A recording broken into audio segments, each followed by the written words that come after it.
So President Joe Biden is hitting back at former President Donald Trump, calling him a loser in a brand new interview. Jacqui Heinrich is covering this from the White House. Where'd you get this info, Jacqui?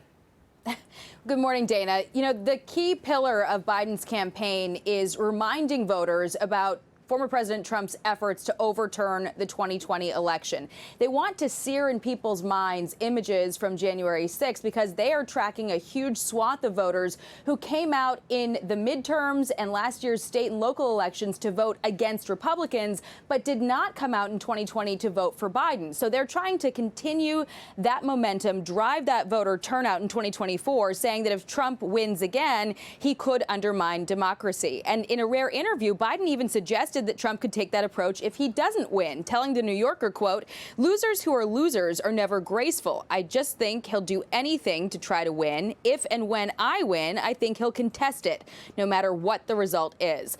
For his first few years in office, President Biden often avoided even calling Trump by his name. He'd say things like the former guy. But that messaging shifted after the anniversary of January 6th, when Biden launched his new approach, which aims to taunt Trump as a loser because reportedly it sends Trump off the rails. Biden's team thinks the risk to democracy supersedes voter concerns about his age. And for them, the longer Nikki Haley stays in the race, the better. For instance, Team Biden looked at Iowa as confirmation of their path to victory. Only 110,000 people voted, the lowest turnout in a contested GOP primary in a quarter century.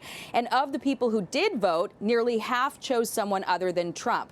But today there are 7 states voting that have an uncommitted option on the Democratic primary ballot, and that will be a good measure of Biden's problems with the Muslim and Arab American communities who are upset over Israel's war on Hamas. Michigan was a cautionary tale for Biden. About 100,000 people voted uncommitted there, and that is a big number in a swing state that Biden only won by 154,000 votes last cycle. So they're hoping to get better numbers today, Dana. All right, Jacqui Heinrich at the White House. Thank you. Instant reaction from that from Kayleigh McEnany in studio. Good morning to you. Just a bit of a setup. What do you think about that right there from Jacqui? You know, it's interesting. You have President Biden who does these carefully crafted interviews. In this case, very carefully crafted. I haven't seen a transcript. I don't know if it exists. But the 2 takeaways I had from that New Yorker piece that was written was, number one, the president is described as having defiant confidence and a bit too much serenity. He seems to not acknowledge there's a problem in the polling with independents, with Latinos, with nearly every single voting group. But number 2, if you read this entire New Yorker profile, what you find is someone who loves to engage in the MAGA attack lines, you know, calling the former president a dictator, but not laying out a positive agenda.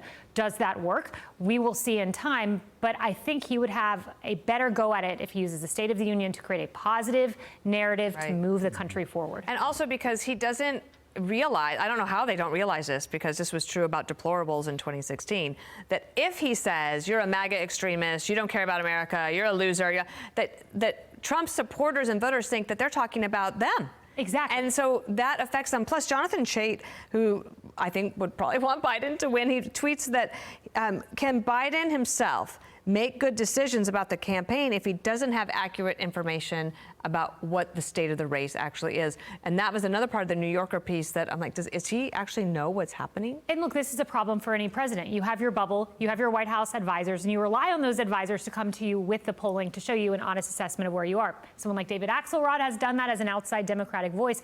I wonder what those around him are showing him. And one last point on the MAGA language. I found it interesting in the piece. At one point, he throws down a paper in front of the reporter, and it's a list of all the things Trump has said, rhetoric that he didn't like, attacks on him, taking away, destroying the Constitution. It's just interesting to me that that's a paper the president would have on him as a ready go-to to toss out to a reporter. That's a great point. I think you're also, the point you made about the State of the Union is very interesting. Does he go there with a national audience of 40, 50 million Americans watching? We'll see on that. Meanwhile, tonight, all right, a little clip from Nikki Haley from last hour here on Fox, and whether or not there's going to be some sort of magnanimous handshake, or how would you characterize Fist bump? it? I don't know. Maybe not tonight. Potatoes? Here's Nikki Haley. 70% of Americans said they don't want Donald Trump or Joe Biden. We're blessed to live in a country where we have elections. They want to see something where we can go back to the values that make our country so great. Okay, so we'll see how that goes tonight. Here's Donald Trump from last hour as well. Same topic. she will lose to Biden. The polls are saying that. And then when you add other candidates, she loses by even more. We are winning against Biden in every single poll. And look, she said she'd never run against me, and she did. She said she beat Ron DeSantis in Iowa, and she didn't. She ran up and she did. She misrepresents a lot of facts. She's not doing nearly well. By all accounts, he's going to have a very good night tonight. Mm-hmm. By all accounts, he's going to have a really good week tonight after yesterday's court ruling and this evening. Yes, likely to cross that 1,000 delegate threshold. And his campaign said even by the most conservative estimate for Nikki Haley, he anticipates bringing in 763 delegates, probably north of that. It's going to be a good night. The choice for Nikki Haley, though, is that endorsement. I found it so interesting in the Fox and Friends interview this morning.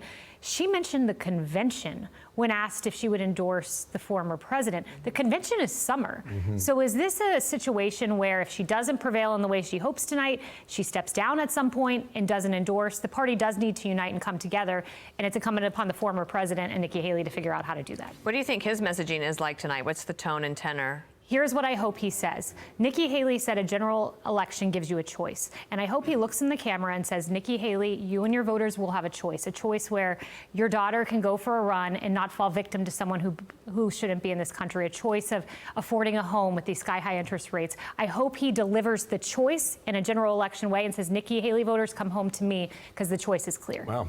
Kayleigh, thanks. It's Great to have you with on. you tonight. I enjoyed it. Super. I'll see you on Outnumbered, and we'll see you until about 11 o'clock tonight, I do believe, right, Dana? She's going to be right there with us. So we will have live coverage as the polls close, starting at 7 o'clock Eastern time. So join us all. The band shall be here together as one. Right. Thank you, Kayleigh. Talk to you later.